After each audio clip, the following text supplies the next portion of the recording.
Chers auditeurs, vous êtes à l'écoute des messages de la bonne nouvelle de Jésus transmis à travers les prédications de l'Église adventiste du 7e jour, Église africaine francophone de Bruxelles.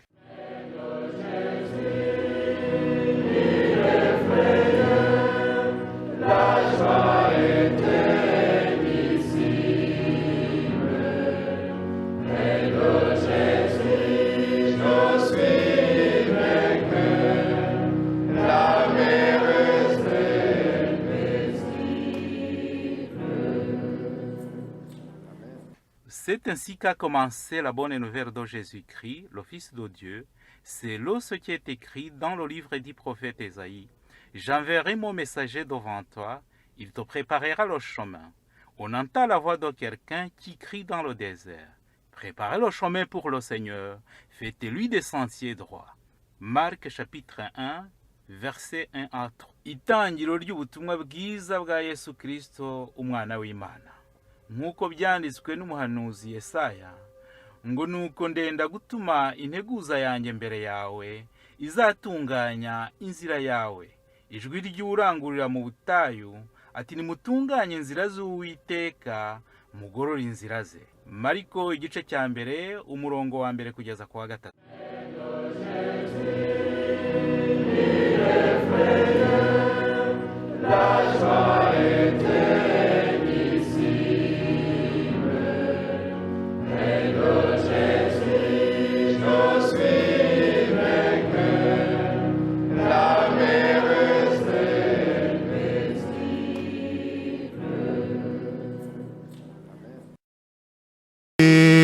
Umusaraba utangaza umwami ishema yatangiyeho ibyo nungukaga ntabwo mba nyibyitayeho nzi nuko ibyo niratanaga reba inkovu zo ku mubiri we wose zituma ngirisha vuna umunezero hari ubwishavu n'ibyishimo bijya bihura rutakikama mu mahwa nari narazimiye meze nk'impabe ariko narokotse kubw'ibyago bye ntunzibukire nagira ikindi niratana keretse umusaraba wawe naho ibyaremwe byose byaba ari ibyanjye ntacyo nabonana kugereranyaho urukundo n'ibyinshi byaturutse mu ijuru bituma ndeka ibyanjye byose. Je le sais dans une tierce personne. Wareba ugasanga mu buryo bumwe ari ukuri. Et quand on regarde de loin ou de près, et c'est une vérité. None se uyu musaraba Yesu atubwira kwikorera, umusaraba wacu Yesu atubwira kwikorera tukamukurikira n'uwoye. Qu'en est-il alors de cette croix dont Jésus nous parle? Ni uwo nguwo dukurikije uko abantu babisobanura mu buryo busanzwe. Étant celle-là que la compréhension humaine est explicite. Nibyo koko Yesu arashaka kutubwira ibibazo bikomeye tuzahura nabyo cyangwa se ubuzima buruhije tugomba kunyuramo mu kumukurikira. Il est vrai, Jésus veut nous mettre en garde concernant des soucis de ce monde que nous allons traverser une fois que nous voudrions le suivre. Ariko ntabwo ari ibibazo bibonetse byose. Mais ce ne sont pas des soucis ordinaires. Ndetse nuko bibonetse kose. Et qui viennent ou qui viendront n'importe comment. kuko mu buzima busanzwe twese duhura n'ibibazo. Parce que dans la vie courante, chacun a des soucis, tugahura n'ingorane, des problèmes. hari abashaka gukurikira Yesu ndetse n'abatamwitayeho. Alors ceux qui veulent suivre Jésus et même ceux qui n'y donnent pas d'importance. aha turibukiranya yuko umuntu ashobora guhura n'ibibazo bitewe n'uburyo yitwaye cyangwa se yitwara mu buzima. Souvenons-nous qu'on peut affronter des problèmes et des soucis venant de notre comportement. yiba umuntu yitwara mu buryo butubaha Imana, Si on se comporte d'une façon indigne envers l'Éternel, twafata urugero umuntu yagiye kwiba bamuciye akaboko bagakuyeho. à titre d'exemple, un voleur qui va s'aventurer à voler, qu'on lui coupe le bras, agakomeza muri ibyo byaha bye muri uko kwiba kwe ntiyegurira Imana, et cela ne lui enseigne pas, il continue dans cette même lancée, azakomeza abeho ako kaboko atagafite, ils vivront avec un bras qui lui manque, yihangane il va persévérer kugeza igihe azapfira. jusqu'à ce qu'il mourra. nta wundi ushobora kumuha akaboko. Personne d'autre ne va lui restituer le bras perdu. umuntu agiye gusambana, Quelqu'un qui va faire la débauche, arwaye sida, il attrape le sida, arayibana kugeza igihe azapfira. il va survivre avec jusqu'à sa mort. niba atihannye azakomeza abe muri ubwo buryo kugeza igihe azapfira, mbese nta wundi uzabimutwaza, nta wundi uzamwakira. S'il ne se répand pas, il va continuer à souffrir dans cette vie jusqu'à ce qu'il mourra. Personne d'autre ne va l'aider à supporter ce fardeau. umuntu ashobora kwica, Quelqu'un peut tuer akabona ingaruka zo kwica, et il affronte les conséquences de l'acte posé. bakamufunga cyangwa se bakamucira urubanza rwo gupfa. Il peut être condamné à la prison ou à la mort. nta wundi ushobora kubimutwaza, Personne ne va être à sa place. nta niwe ukomeza kubana nabyo kugeza igihe nyine umunsi we uzageraho wo kuva mu buzima. Jusqu'à ce que ce jour viendra de mourir. n'ibindi Et ainsi de suite. bishobora kuba ingaruka z'uko umuntu yitwaye mu buzima. Et cela peut être les conséquences justes de la façon dont on a choisi de se comporter dans la vie. none saha twavuga ko aba bantu tumaze kuvuga bikoreye umusaraba wabo kandi ko bakurikiye Yesu. Est-ce que de ces exemples donnés, on peut dire que ces gens portent leur croix et qu'ils suivent Jésus? kuko twibukiranye ko mu buzima busanzwe Souvenez-nous que dans la vie courante, uhura n'umuntu mukavugana ibibazo akavuga ati yewe atihangane, uwo ni umusaraba wawe. il nous arrive de nous raconter mutuellement nos soucis et que tel te dit, essaye de patienter, tel est ta croix. ugomba kubana nawo, nta kundi, ni umusaraba wawe, ni ukuwemera. Tu dois l'accepter tel que c'est.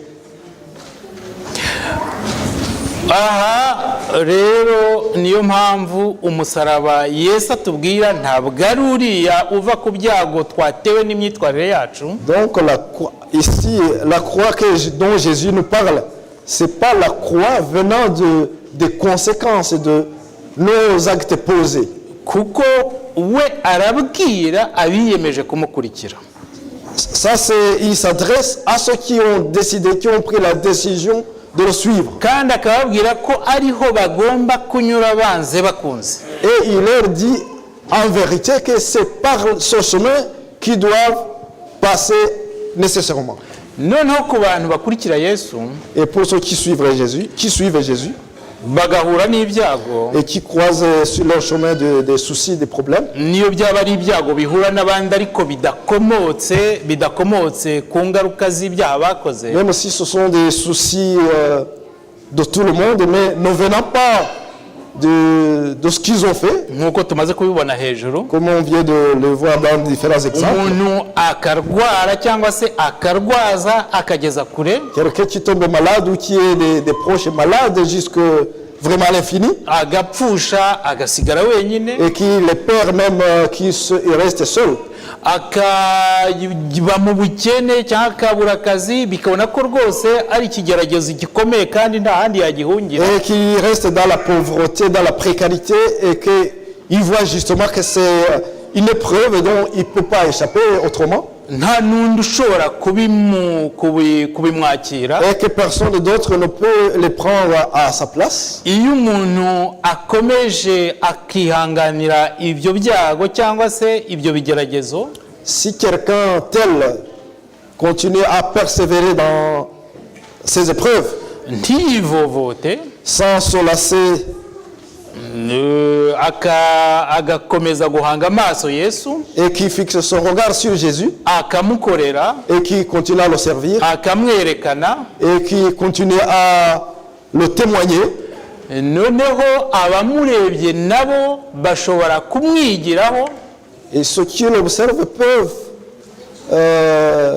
essayer de l'imiter.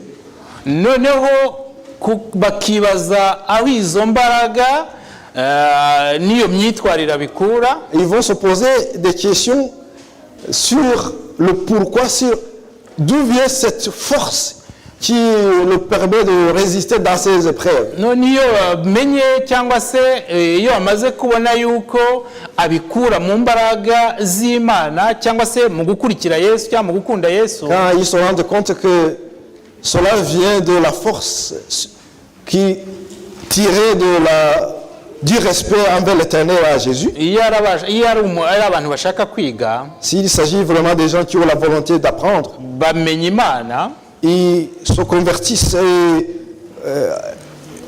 ils suivent l'Éternel. bakamenya imbaraga zayo, Ils sont conscients, ils deviennent conscients de sa puissance. bityo bakabona itandukanirizo z'umuntu w'Imana, itandukaniro ry'umuntu w'Imana n'umuntu utari Imana mu buryo yitwara muri ibyo bibazo. Et comme ça, ils parviennent à comprendre la différence entre celui qui croit et celui qui ne croit pas, la façon dont il se comporte durant ces épreuves. Bikaba bishobora nabo kubatera kwihana, noneho bagakira agakiza, bikazabaviramo ubugingo buhoraho. Et cela les pousserait à se repentir et à suivre Jésus avec de bonnes conséquences de la vie éternelle. Aha rero akaba ari mu buryo bumwe Yesu atubwira bwo kwikorera umusaraba wacu tukamukurikira. Cela est l'une des façons dont Jésus nous parle de porter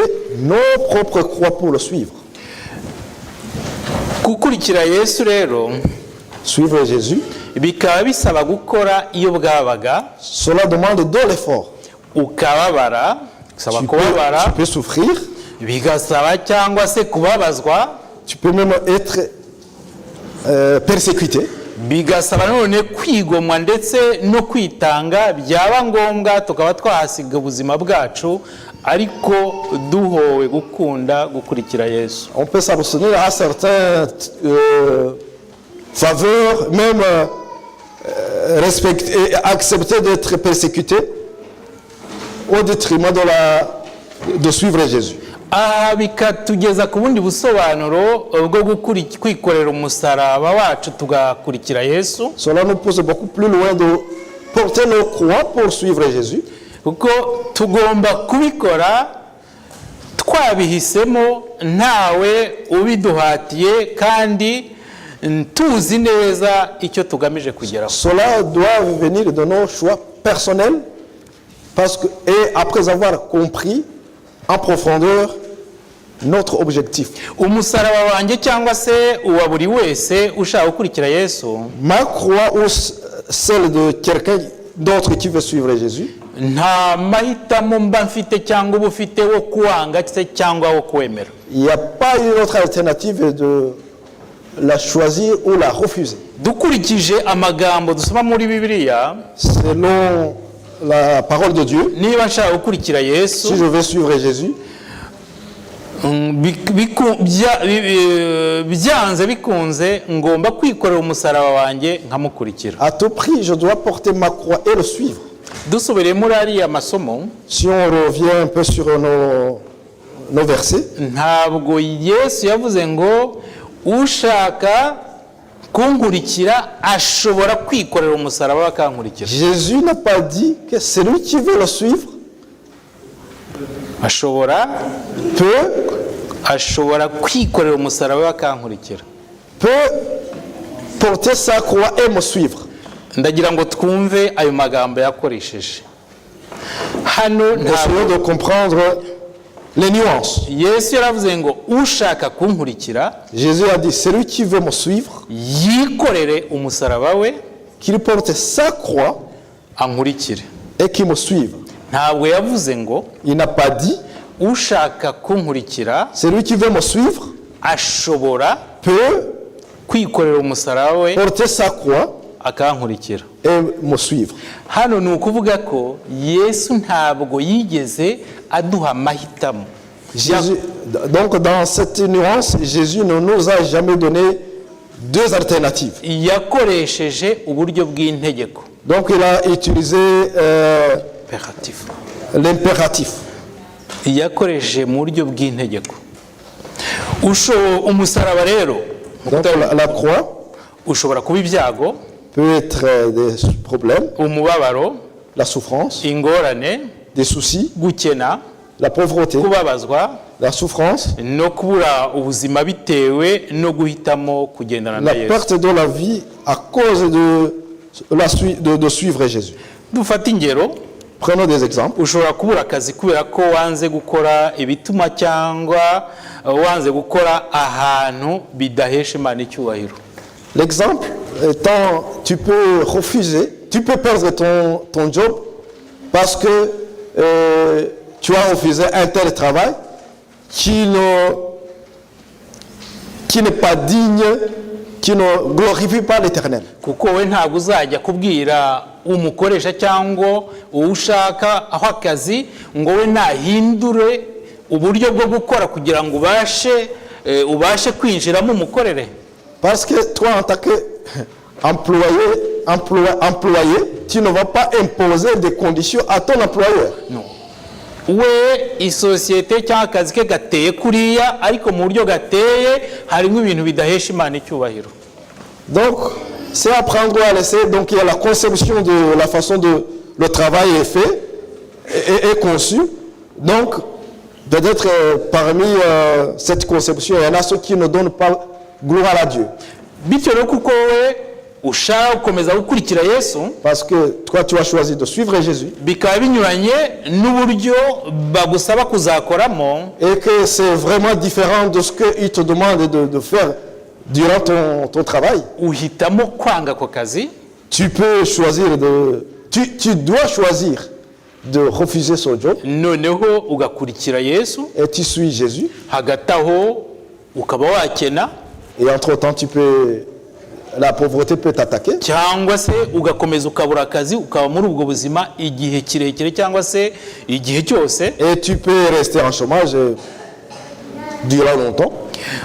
Ushobora none kudatunga cyangwa se gukena kubera ko wanze guca mu nzira abandi banyuramo ngo ngo babone ubutunzi. Tu peux rester aussi pauvre parce que tu as refusé d'emprunter le chemin ou d'utiliser la procédure que les autres utilisent pour gagner la richesse. Mwigeze kumva cyangwa se mwabonye abantu birukanwe mu kazi cyangwa se birukanye mu mashuri kubera yuko bagaragazaga gukurikira Yesu cyangwa se bagaragazaga imyizerere yabo inyuranye n'iby'amashuri n'uburyo amashuri akoramo cyangwa n'uburyo akazi. Vous avez entendu ou vu les gens qui ont été radiés de l'école ou du travail parce que cela était différent de leur croyance. Ushobora kubura inshuti, Tu peux perdre des amis.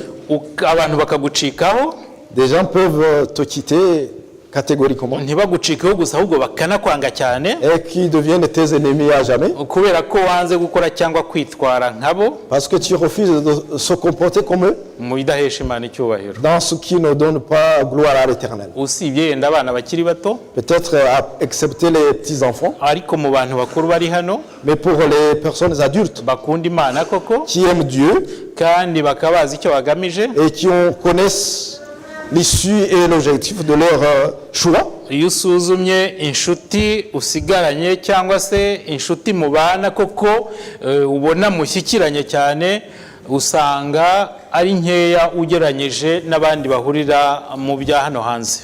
Quand tu analyses et tu regardes un peu les amis dignes qui te restent, tu verras qu'il en reste très peu comparé à ceux qui vivent dans la vie mondaine. Ushobora kuba wenyine, Tu peux rester seul. umuryango wawe ukaguha akato Même la famille te met à l'écart. kubera ko udafatanyije nabo kutubaha Imana. Parce que tu ne partages pas leur mode de vie indigne à l'Éternel.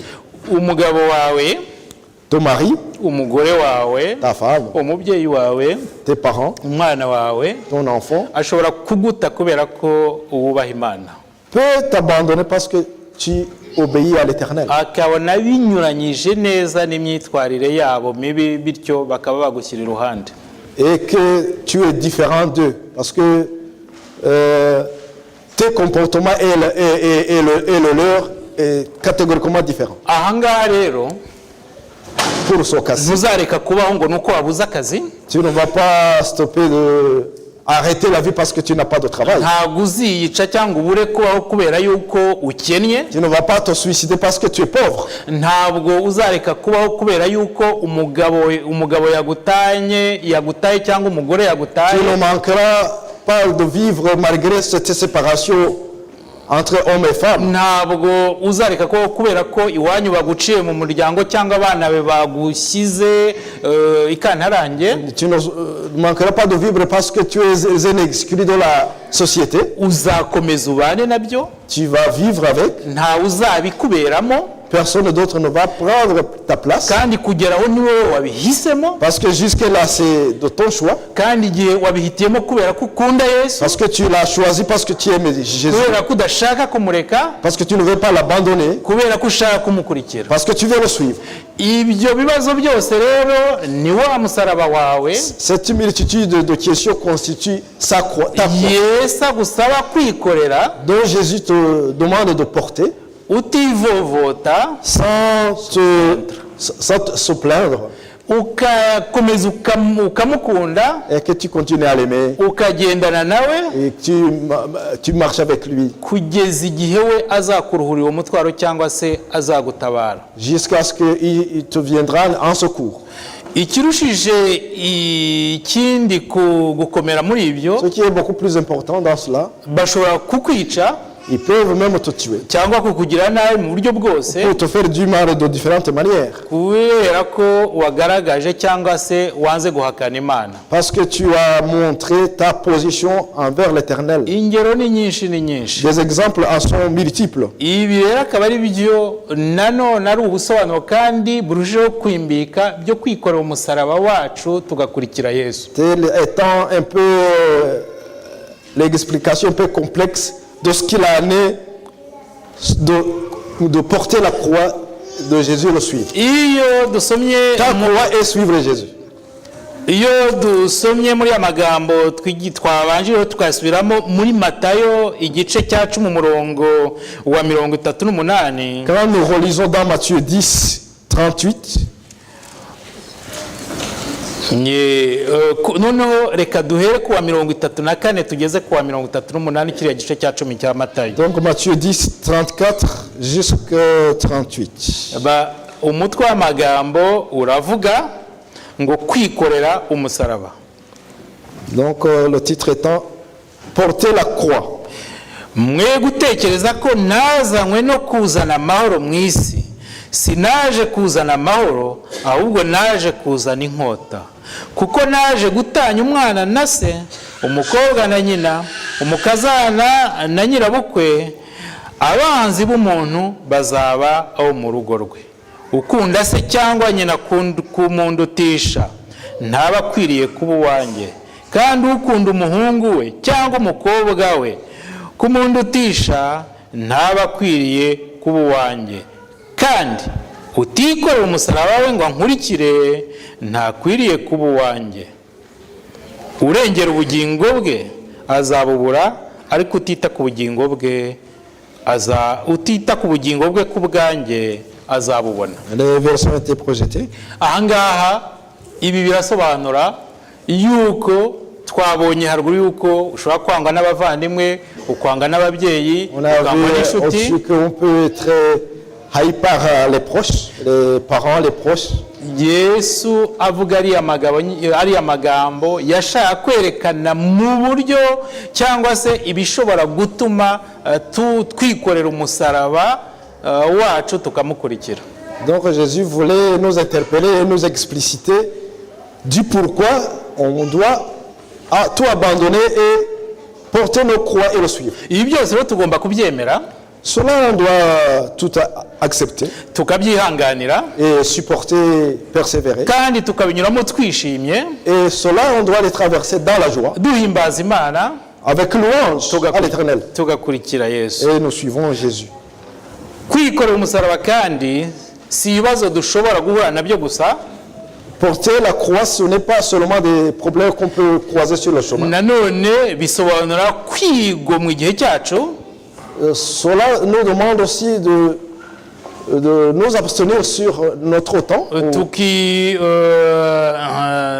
tukigomwa ibidufitiye akamaro, s'abstenir de ce qui nous est utile tukagera ku bandi, et donc essayer de rencontrer les autres, tukabitangira, qu'on se donne pour eux, tubitangira kandi tubagirira neza, tubereka imico ya Yesu kugira ngo nabo bamumenye. en essayant de les inculquer de beaux caractères de Jésus et leur faire du bien. Aha ushobora kuvuga ati byose nabyo ni ukwikorera umusaraba wanjye. Cela, on peut se poser la question, et cela constitue aussi de porter la croix de ma croix. Biterwa n'uko ubikoze n'icyo uri kubikoraho. Cela dépend de comment tu le fais et le pourquoi tu le fais. Iyo witangira abandi ko kubivanye ku mutima Quand tu te donnes pour les autres venant du cœur, kandi ukabisi udashaka kugira ngo yenda bakuvuge cyangwa nta inyungu yawe bwite ushaka, sans intérêt mondain, bigufata igihe, cela te prend du temps, birakuvuna, ça devient lourd pour toi, ariko nanone bikakunezeza kubera ko biba bikurimo uba uri kubikora nk'uri kubikorera Yesu. et cela te rend joyeux parce que ça vient du cœur et tu le fais en faveur de Jésus. Urundi rugero ntasimbuka mu byerekeranye no kwikorera umusaraba Autre wawe, exemple que je ne manquerai pas de vous entretenir avec vous, ushobora kugira umuturanyi tu peux avoir un voisin cyangwa se umuntu runaka wari inshuti yawe ou quelqu'un qui était un ami, akakwanga, qui te haït, umuvandimwe akakwanga, un proche qui te haït, akabigaragaza, qui le montre même, akakugirira nabi, ntakwange gusa ahubwo akakugirira nabi, et il te fait vraiment du mal, ukabona bisubiramo et qui akabisubiramo. le répète jour et nuit, Ahangaha wowe ugakomeza ukamukunda, et que toi tu continues à l'aimer comme si rien n'était, ukamukunda kandi ukamugirira neza mu buryo bushoboka et bwose, que tu continues à lui faire du mal le plus possible, ntumuhunge. sans le fuir. Aha naho iyo tubikora gutyo mu guhimbaza Imana cyangwa se tugakomeza tubikora tutabikoreye kugira ngo twigure, ahubwo tubikorera kubera yuko Yesu abidusaba, Si cela on le fait vraiment dans la gloire du Seigneur, sans le faire parce que pour vraiment montrer aux autres ou bien essayer d'amorcer la situation, uku gukomeza kumukunda no kumugirira neza kandi ubibona neza bigaragara yuko akwanga cyangwa ariko kukugirira nabi, le fait de continuer à l'aimer alors que tu vois clairement qu'il ne t'aime pas, udashobora kumuhunga sans pouvoir même le fuir, nta n'ikindi wabikoraho, et que tu ne peux rien faire, nabyo ni ukwikorera umusaraba wawe kandi ugakurikira Yesu. cela constitue une façon de porter ta croix et suivre Jésus. Nanone kwikorera umusaraba, Encore une fois, porter la croix, ni uguhaguruka tugahamya Yesu hose aho tugiye, c'est se mettre à témoigner Jésus n'importe où, naho turi, n'importe où nous sommes, mu magambo no mu bikorwa, à travers nos paroles et nos actes. tukwemera ko abandi baduseka Les autres, on peut accepter même les moqueries de la part des autres, cyangwa bakatwamagana, et qui peuvent même nous nuire, nous fuir même. tugomba kubyihanganira, On doit supporter cela. ndetse byaba na ngombwa tukemera kubizira. Et si cela devient nécessaire, on peut même être persécuté, umusaraba wacu rero muri ubwo buryo la croix dans ce genre de situation, ni ukuwikorera buri munsi, c'est de la porter tous les jours et en tout temps, tubyishimiye en étant dans l'allégresse, kandi twabihisemo, et parce que c'est notre choix, kubera ko no gukurikira Yesu ntawe biduhatira, parce que ni même ukuhitamo. suivre Jésus, personne ne nous le force. Kandi niyo mpamvu no kwikorera umusaraba nitwe tubitamo kandi nitwe tubyikora, niyo mpamvu tugomba kubikora twishimye kandi tukabyihanganira. Il en est de même parce que porter cette croix, c'est de notre choix, on doit le faire joyeusement et sans se lasser. Ntawe tugomba gusinganya umusaraba wacu. On ne doit jamais porter la croix à quelqu'un d'autre, Waba uremereye cyangwa se woroshye, qu'elle soit lourde ou légère, uko umeze kose aba ari uwacu. telle qu'elle est, elle est la nôtre. Ikindi tugomba kumenya, Ce qu'on doit connaître aussi, nongera gusubiramo, ce que j'essaie de rappeler, ni uko Yesu nta mahitamo yaduhaye, c'est qu'il n'y a pas le plan B que Jésus nous a donné. ni itegeko umuntu wese ushaka kumukurikira no kugera ikirenge mu cye. C'est une obligation unilatérale pour celui qui veut le suivre pas à pas. Yesu urugero rwacu rwiza, Jésus, notre bon exemple, twibuke ko yikoreye umusaraba we souvenez-nous qu'il a porté sa croix kugeza abambwe, jusqu'à ce qu'il soit crucifié. kandi urupfu rwe no kuzuka kwe nimwo twaboneyemo agakiza. Et dans la mort, dans sa crucifixion, sa mort et sa résurrection, partant de là, on a été rachetés, on a été sauvés. Bityo natwe tugomba kwikorera umusaraba wacu Ainsi donc, on doit porter nos croix kugeza igihe Yesu ubwe azawuduturira, jusqu'à ce que, dans la volonté de Jésus, nous puissions la déposer. kandi nk'uko ibimenyetso bibitwereka, Et comme les signes nous le montrent, ntabwo bizatinda kugira ngo Yesu awuduture. cela ne va pas tarder pour que nous puissions nous reposer. Nanone duhumure, Soyons heureux, Yesu wacu mwiza, notre Jésus qui est bon, Imana yacu, notre éternel, nta nubwo yemera ko twikorera umusaraba uturusha ibiro ne veut pas que nous portions ce qui nous est lourd pour nous cyangwa urenze ubushobozi bwacu. ou qui dépasse notre Iyo capacité. bigiye kurenga, Quand cela risque de dépasser, arawudutura il nous décharge akaduha uwo dushobora et kwikorera. il nous donne celui que il nous laisse porter, celui que nous sommes à mesure. Ikindi kintu cyiza kurusha ibindi Ce qui est beaucoup plus meilleur que l'autre, ni uko kwikorera umusaraba wacu c'est que porter nos propres croix bizatugeza ku bugingo buhoraho. nous amènera à la vie éternelle. Ibi bikaba hariya nk'uko twasomye uriya murongo muri Matayo igice cya 16, Comme on a lu dans Matthieu 16, uriya murongo wa 25 na 26, les versets 25 et 26. turasoma ngo wa 25 na 26 nibwo tubona ko ngo kuko ushaka kurengera ubugingo bwe azabubura, ariko utita ku bugingo bwe ku bwanjye azabubona. Kandi umuntu byamumara iki gutunga ibintu byose byo mu isi niyaka ubugingo bwe, cyangwa umuntu yatanga iki gucungura ubugingo bwe? Les deux versets ont été projetés. Aha rero tukabona yuko gutunga ibintu cyangwa se kubaho neza tudakurikira Yesu ntacyo bishobora kutumarira. Cela nous montre que avoir une richesse Ntacyo bishobora kukumarira ne peut nous apporter nulle part. igihe cyose twirengagije cyangwa se tutemeye kwikorera umusaraba wacu ngo D'autant plus que dukurikire le Yesu. temps que nous refusons de porter nos croix et suivre Jésus. Ibi bikaba bishatse kutubwira yuko nubwo twikorera umusaraba wacu, Cela veut dire que même si nous portons nos propres croix, ubwabyo biratuvuna nibyo koko, d'emblée c'est lourd, ariko bituzanira umugisha mais cela nous apporte pas mal de bénédictions. kandi bikatuzanira ubugingo buhoraho. Et cela nous amènera la vie éternelle. Ndasaba Imana muri kino gitondo J'implore l'Éternel ce matin tubashije gusobanukirwa n'umusaraba wa Yesu, pour que nous puissions comprendre la profondeur de la croix de Jésus, uwo musaraba wadukijije ibyaha, la croix qui nous a sauvés, kandi kugira ngo tubone ubugingo buhoraho et pour que nous ayons la vie éternelle, tugomba kumukurikira tugera ikirenge mu cye nous devrons le suivre pas à pas, buri munsi, jour et après jour, kandi twihanganira ibibazo bitari bimwe duhura nabyo mu buzima, et en ayant la persévérance dans nos soucis au quotidien no mu nzira yo kumukurikira. et dans le chemin et la voie de le suivre. Twikorere umusaraba wacu tunezerewe, Portons notre croix avec joie azawuduture tugeze mu ijuru, et il pourra la déposer une fois que nous arrivons au ciel. kandi duhumure Et ayons la certitude, gutabarwa kwacu kuri hafi. notre délivrance est proche. Imana idukomereze mu buntu bwayo. Que Dieu nous fortifie dans sa bonté et dans Sa grâce. sa grâce. Amen. Amen. Prions le Seigneur.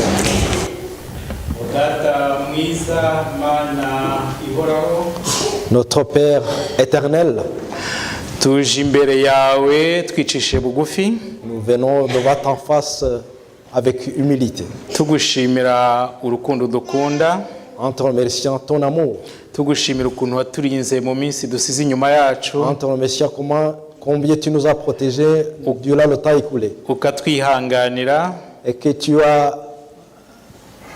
ukaturindira nous as supportés dans tes mains, tukaba tugejeje uyu munsi izina ryawe rihabwa icyubahiro. et que nous arrivons encore une fois ce jour-ci, que ton nom soit loué. Tuje imbere yawe kano kanya Nous sommes devant ta face, tugusaba kugira ngo udukomereze mu maboko yawe, pour que tu puisses nous fortifier dans tes mains, kugira ngo ukomeze kuduhugura, pour que tu puisses nous instruire, kandi kugira ngo ukomeze kuduha imbaraga zo kwihanganira ibibazo duhura nabyo muri iyi si, et que tu nous permets de continuer à persévérer dans diverses situations d'épreuve dans ce monde, tubinyuremo twihanganye kandi tuguhimbaza, que nous puissions les traverser dans la joie et en ton nom, twemere kuyoborwa n'umwuka wawe. et que nous puissions accepter d'être conduits par ton Saint-Esprit. Hano imbere turi imbere yawe turi mu iteraniro, Devant ta face, dufitemo abarwayi, nous avons des gens qui souffrent, abafite intege nke, ceux qui sont qui ont moins de force, ariko ibyo byose urabizi, mais tout cela, rien ne t'échappe, tu es au Ara. courant de tout. ari abatoya, ari abakuze, Les petits, les adultes, twese uzi ibyo dukeneye, tu connais le besoin de chacun.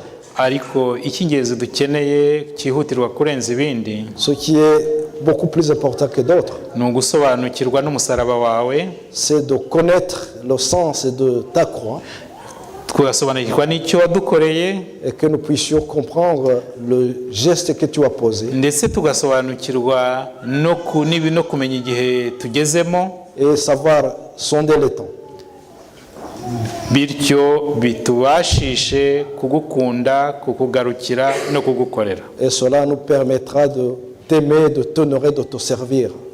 Tubashishe gusobanukirwa n'imisaraba yacu tugomba kwikorera tugakurikira, Permets-nous de comprendre en profondeur le sens de nos croix que nous devons porter, tuyikorere tutijujuta, que nous puissions les porter dans la joie, twishimye tunezerewe, sans se plaindre, mais dans la joie et dans l'allégresse, twihanganye, avec persévérance. kandi aho guhanga amaso ku buremere bwayo, ahubwo duhanga amaso ku gakiza izatuzanira. Au lieu de fixer le regard sur ces problèmes, mais que nous puissions fixer le regard sur toi, sachant que cela nous apportera la vie éternelle. Twongeye kwishyira imbere yawe muri uyu mwaka wose dutangiye, Nous voulons nous confier en toi durant l'année que nous venons d'amorcer. abana bawe uko turi imbere yawe, Tes enfants, tels que nous sommes devant ta face, uzaturinde kandi udukomereze mu maboko yawe, tu nous béniras et tu continueras à nous fortifier dans tes mains,